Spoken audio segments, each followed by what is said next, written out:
There's dirt on my hands. I've been making maps for 50 years. Quite a long scoff.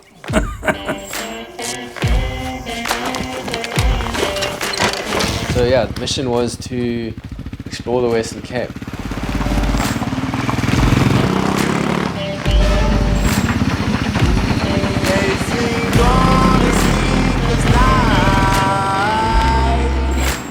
Try to catch me howling at the moon.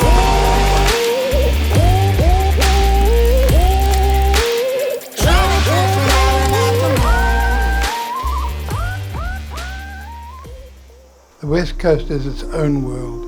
It's quite different from the South Coast. You've got the astonishing series of granitic boulders, granite rocks up the coast. There's quite a lot of empty space too, but we have to try and deal with that with a map. Yeah, out at sea for me, I feel like I'm so close to heaven.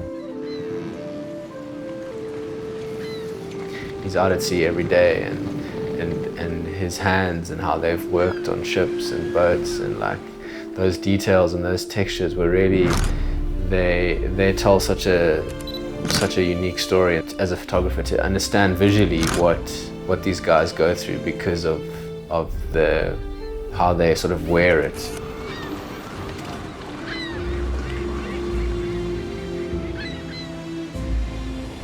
Yeah, no, I grew up here from I was 2 years old.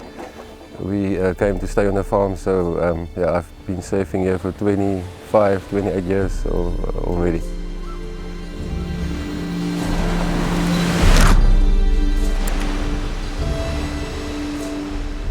So the West Coast, yeah, I would say it's like that, fishing, surfing and kayaking with your friends.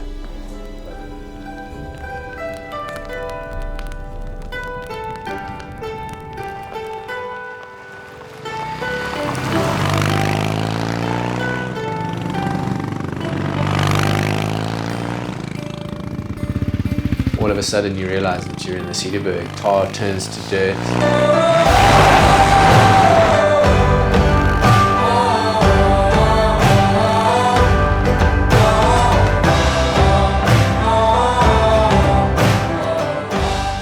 Going down to the Pakes, linked up with some climbers from Dream Higher, which is a really cool foundation.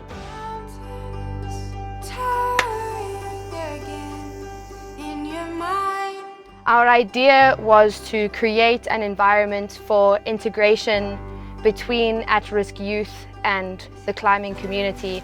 Okay, I got you, girl. Get that heel good, Cam. So this is my second time in the Cedarburg climbing. I like the outdoors more because now I'm actually holding on to solid rock.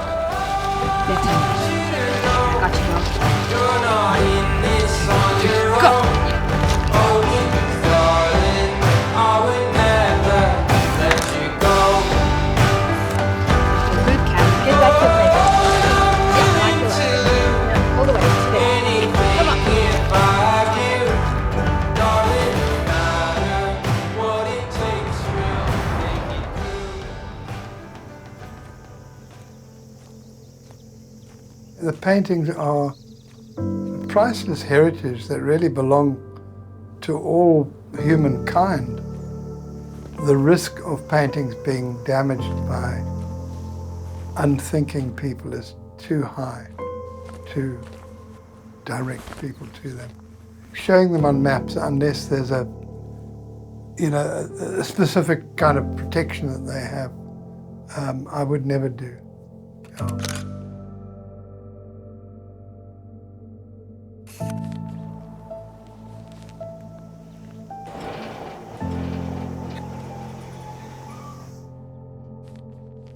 It's curiosity, that's the word. Curiosity.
as jy nou vir wuppertal soek,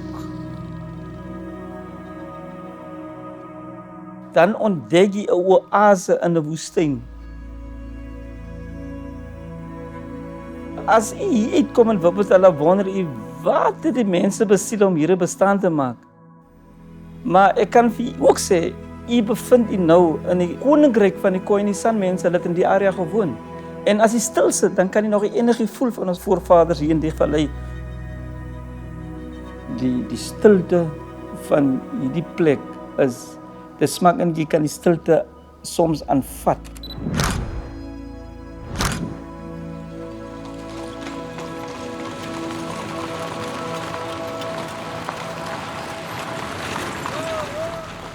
Die heuningvlei is 'n baie gasvryheidsplek. So as jy inkom, sal jy altyd begroet word met 'n glimlag.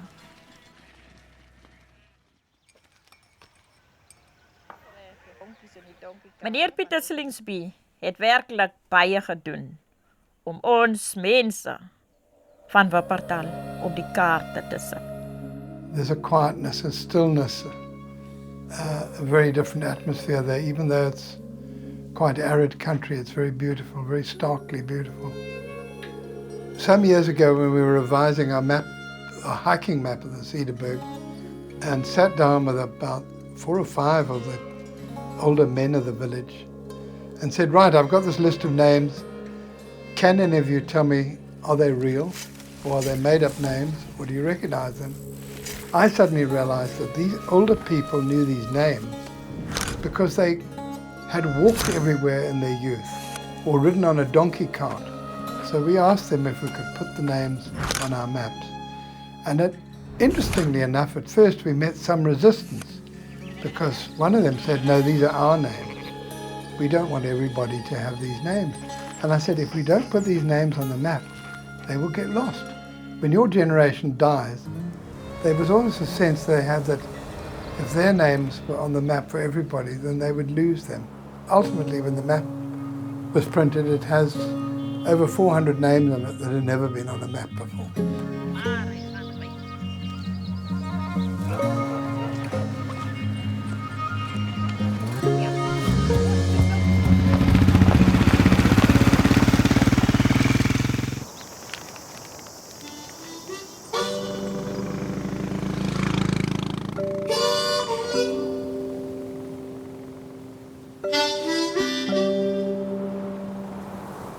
It's the only thing you see for miles. You know, it's one thing getting food and drink, but when it comes with good chat and good stories and comes from a good place and a warm heart, it's a special experience for sure. Can I quickly show you what I have behind the counter? So if you need something on your route, you know I got it. That is amazing maps. Let me show you. And I can show them exactly where to go. You can see all the detail. You've got all the places where you can stay. Fontaine, we stayed in the hotel and we sat on that big deep stoep overlooking the railway line and watched the most magnificent thunderstorm I've ever seen.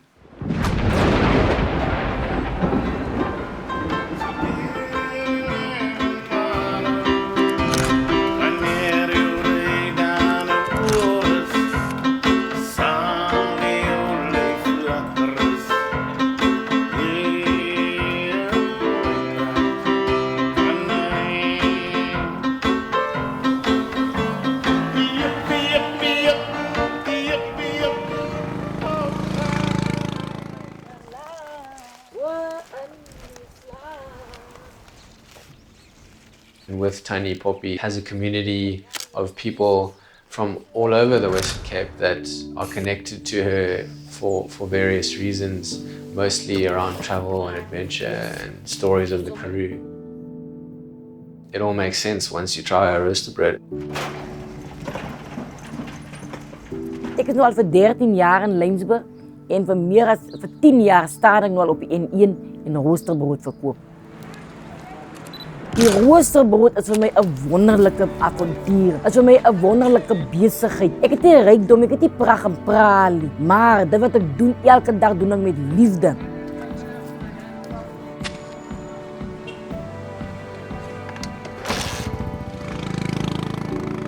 What do you love about that kind of Cape Karoo area? Oh, it's undescribably beautiful in its harshness. Lots of it is so flat and apparently empty, but if you get down onto the ground, it's so full of life. Different seasons, it changes so much. People who've been brought up in the Karoo always love it forever. And I think you can come to that kind of appreciation from travelling through it.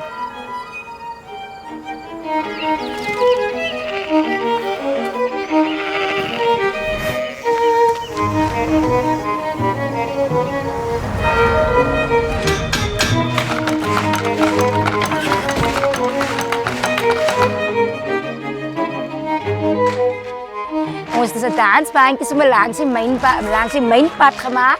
Daar's 'n baantjie waar die stof laat staan.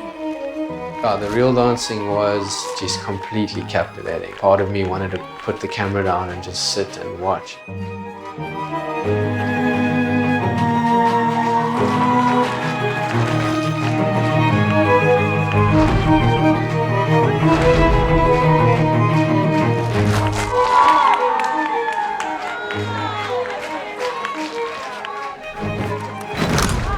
Get completely covered in dust in my camera and in my lens. It was all worth it. They were phenomenal, and their performances will stay with me for a long time.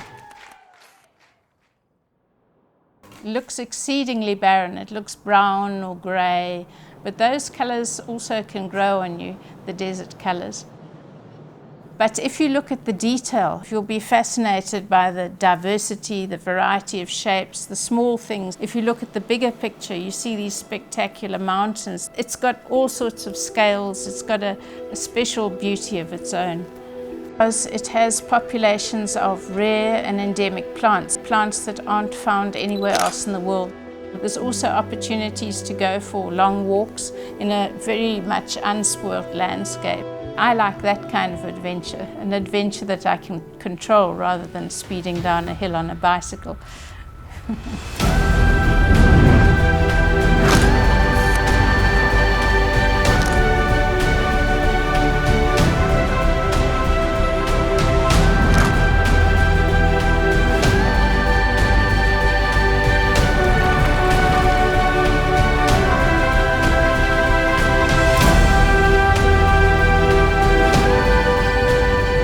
Slingsby's and their maps and the way they portray and document and share their knowledge, and ultimately the people from the areas that they produce the maps for. It's a pretty special resource to have access to.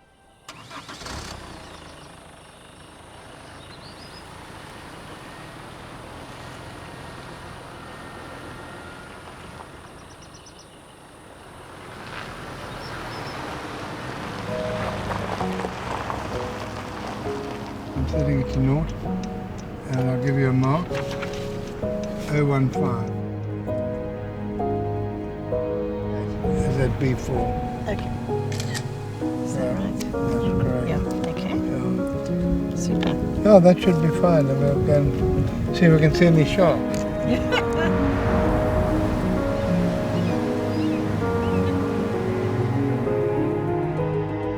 we're here at B10.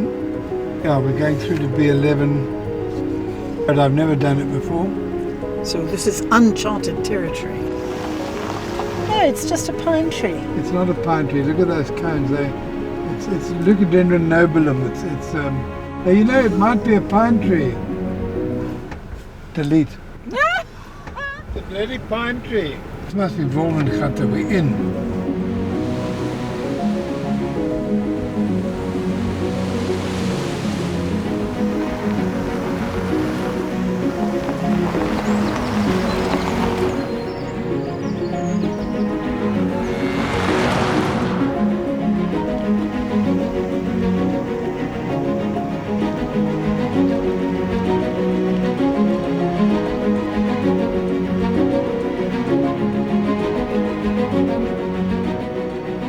I wouldn't do it if I didn't like it, let's put it that way. It's that looking back, it's been a very satisfying process.